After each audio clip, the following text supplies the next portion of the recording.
A lot of you guys have asked me for an update about a project that I did back in March. I think the exact date was March the 5th, but 6 months or so ago, I did a video of my DIY rug that I made for the back door of the house.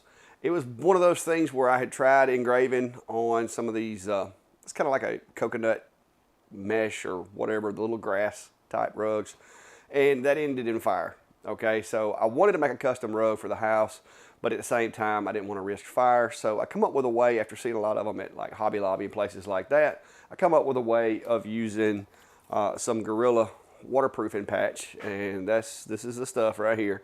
I came up with a way that I thought might be successful in making a rug, and I attempted it back in March, and I'll drop some clips of the video up here so you guys can see what I'm talking about. But anyway, stick around and I'm gonna go back, I'm gonna do an update because people have been asking me how did it hold up, how did it hold up. So if you wanna know how well it held up and if I had to redo it again, what I would do differently, then stick around and we'll discuss that further here in just a second.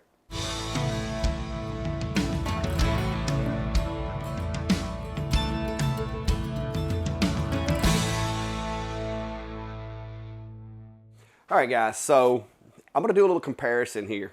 Now keep in mind, this rug where I live is, if you've ever been to the beach and you know how sandy it is at the beach, that's kind of the way my place is, okay? There's lots of sand here. We have to have rugs before you go into the house. If not, the house fills up with sand. My wife vacuums constantly. The sand keeps coming inside. As we get more grass, you know, since we've been living here for a while now, we've about got the grass covered up. It's getting better. We got gravel in the driveway. That helps. But sand still finds its way into the house, especially on those rainy days where it sticks to the bottom of your shoes. So rugs is something that goes through a lot of use at my house. This was not just simply a decorative piece, guys. This thing has had feet rubbed on it more times than I could count. So it has worn, and I'm gonna hold this up where you can see it, guys. It's a little wet still. It rained last night, so the contrast is not what it would be if it was dry. But it's a little worn. But as you can see, it's still readable. Some of the B, because the B's in the middle, that's where everybody rubs their feet. The Clayleys is in the middle. That's where everybody rubs their feet. It's a little worn, and I'm gonna step back here and I'll put up the other video of the before so you can see that as well. So all in all, considering the amount of use that this rug has gotten, and like I said, it's a lot darker right now because it's wet still a little. I did vacuum it out because it had some Max and Rogue's hair all over it, because we do have two dogs that love to lay on this thing also. But I did vacuum it off with a shop vac just to get it to where it didn't have dog hair on it. But all in all, it's held up well. And people have asked me, what would you do different if you was going to make another one, which I probably will. My wife has already got my other blank that I had, so I'll have to get another one of those. But the one thing that I would probably do different is maybe put my text not in the center of the rug where everybody's going to be sitting there doing this. Didn't think about that when I was designing the rug. I put my text in the most high traffic area of the rug, and with the sand on people's shoes, that's a lot of wear and tear on a design. So in the future, what I would probably end up doing is do it along the edges, because people don't go up to a rug and wipe their feet on the edges. They go to the center of the rug because you don't want to trip over that thing. So that would be, as far as the design aspect of it. If this thing's going to be in a high traffic area like ours is, then I would recommend maybe trying to come up with like a border that has your design and your text in it, rather than putting it in the middle of the rug where all the high traffic is going to be. Secondly, with this darker brown, especially when it gets wet, the black doesn't show up as well. So, if I would have went with a white or some other color, I might have got a little bit better contrast out of it if I'd have went with a white paint. So that's something that you might want to consider too. And like I said, guys, this is what I used on it. I've still got a lot more of it because I didn't use much to make this rug. So that's something that I might experiment with in the future, is if I can find some of this in white, then that may actually show up better on this particular rug. Now, if the rug was a lighter color, of course, you'd want to go with dark. But it's a game of contrasts, and the color of this thing when it's dry is not the color of it when it's wet. So other than that, guys, it's held up really well. I asked Brandy about it because, you know, over 20 years, she has replaced rugs and replaced rugs and replaced rugs.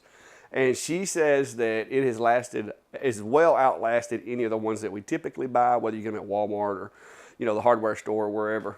She said it has lasted at least as long, if not longer, than those did. But keep in mind too, like I said, we've gotten gravel in the driveway, we've gotten more grass. So the wear and tear hopefully isn't as bad, and we don't have small kids anymore. Our kids are grown for the most part. And so they're not running in and out of the house wiping on the rug as much. So there could be a little bit of a deviation there in the amount of use. But guys, the process I used is very simple. I don't want to redo the video today because I just had a lot of people asking me about the rug and how it was doing, because everybody's like, hey, it's been 6 months since you put the video out. How's the rug holding up? So I just felt like I got some things I got to do today. I felt like this would be a good little short video. Maybe it would be informative for you. But I will link the other video down below if you're going to want to go watch that. But I do have some clips of how it was made. And we'll just kind of go through the process. We can step to the side here so that y'all can see my screen up here. But basically what you do is you take the rug and place the rug on a table or something, of course. And then I use the laser and I cut out these shapes for the design that I want on the rug. And then I just use it as a stencil. And I spray the Gorilla Spray waterproof patch and seal. I spray that using the design as a stencil, let it dry, and voila, you got it. Now, I do recommend use a nice clean rug. Don't try to use one that's already been used because it's gonna have dirt and stuff like that on it, dust and debris. But you know, go out and get you one of those things. They're pretty cheap. You can get them at most hardware stores all over the country. Make your stencil using the laser. You could use anywhere from 1/8 inch material to 1/4 inch material. You could use cardboard. You could use a poster board. Really no limit to what you can use as a stencil. Just whatever you got, whatever's cheapest and whatever's available. And so you can basically take this, you know, $10 rug that you picked up and turn it into something like this. And you got yourself a custom rug. You could also sell these if you wanted to, guys. Like I said, with the work and the materials that's in it, I feel like you could pull a pretty good profit, especially if it's something specific that somebody wants their name on or whatever. So just another idea for you guys, and a follow-up for those of you that have been asking me about the rug. So I hope this helps. I hope this lets you know whether or not the process works. All right, guys, if you hadn't, please hit the subscribe button. And if you're on my YouTube page and you follow my YouTube channel, guys, do me a favor. I am trying to get the Facebook page up and going. Right now, it is more or less just a shell of what I would like for it to be. I think I'm at like 2,200 people on Facebook. So if you have a Facebook, please go over and follow, like the Clack Shack on Facebook. I'm going to try to get into the point to where I can do some things such as classes and stuff like that on Facebook. I do have the capability of doing you know, online classes and so forth with Facebook. And I may try to start doing that in the future, but I'm just trying to build that page up to try to help support the channel, get a little more monetization going on that side of the house. So if you don't mind, take like 5 minutes. I'm going to drop the link. Actually, I'll put the link at the end of the video.